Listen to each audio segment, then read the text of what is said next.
काल नाशिकमध्ये झालेल्या राडानंतर आज नाशिक हे पूर्वपदावरती आलेलं आहे। जिथे हा सगळा काल गोंधळ झाला त्या नाशिकच्या दूध बाजार परिसरामध्ये आता आपण आहोत आणि जिथे काल पूर्णपणे ही सगळी दुकानं बंद होती ती दुकानं आता आज सकाळपासून सुरू असल्याचं पाहायला मिळतं आहे।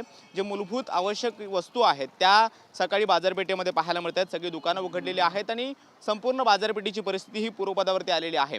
काल ही सगळी दुकानं बंद होती आणि इथून सकल हिंदू समाजाची एक रॅली निघत होती। तिथे दोन गटामध्ये वाद झाला आणि दोन गट आमने सामने आले आणि संपूर्ण बाजारपेठेमध्ये तणाव निर्माण झाला।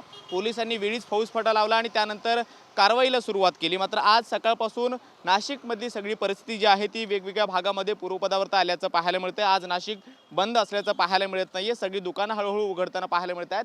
दुसऱ्या बाजूला आपण पाहतोय की कायदा आणि सुव्यवस्थेचा प्रश्न निर्माण होऊ नये यासाठी पोलिसांनी अजून सुद्धा बॅरिकेडिंग करून या सगळ्या परिसरामध्ये फौजफाटा तैनात केल्याचं पाहायला मिळतं आहे। दुसरं महत्त्वाचं हा सगळा परिसर दूध बाजार परिसर आहे, त्यामुळे दुधाची विक्री या सगळ्या परिसरातून मोठ्या प्रमाणामध्ये होत असते। दूध हे नाशिकच्या वेगवेगळ्या भागामध्ये जात असतं आणि त्यामुळे ती सुद्धा वस्तू ज्या आहेत त्या सुद्धा गोष्टी आहेत त्या सुद्धा सकाळपासून सुरू असल्याचं पाहायला मिळतं आहे। त्या सगळ्या परिसरामध्ये आता कुठलाही तणाव पाहायला मिळत नाहीये। मात्र या परिसरामध्ये येणारे जे बाहेरचे मुख्य रस्ते आहेत तिथे पोलिसांनी बॅरिकेडिंग केलेलं आहे, तिथे फौजफाटा तैनात केलेला आहे आणि या परिसरात दुसरं कोणी येऊन पुन्हा एकदा अशा पद्धतीचा तणाव निर्माण होऊ नये यासाठी विशेष करून खबरदारी घेतली जाते।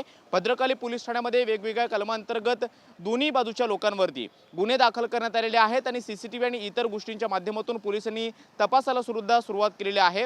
जवळपास 10 पेक्षा अधिक गुन्हे दाखल झाल्याचं कळतं आणि आत्ता नाशिकमधली जर परिस्थिती पाहिली तर जिथे हा सगळा तणाव निर्माण झालेला होता तिथे त्या नाशिकच्या दूध बाजार परिसरामध्ये संपूर्णपणे शांतता पाहायला मिळते आहे आणि सगळी दुकानं हळूहळू ही आता उघडली जात आहेत आणि नाशिक हे पुन्हा एकदा पूर्वपदावरती येत असल्याचं सध्या तरी पाहायला मिळतं आहे। व्हिडिओ जर्नलिस्ट आकाश येवले सोबत कृष्णा सोनारवडकर, TV9 मराठी, नाशिक।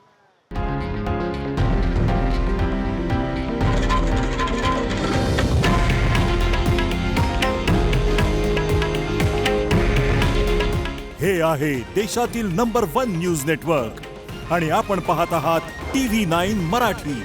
काळजी तुमची, हित महाराष्ट्राचं।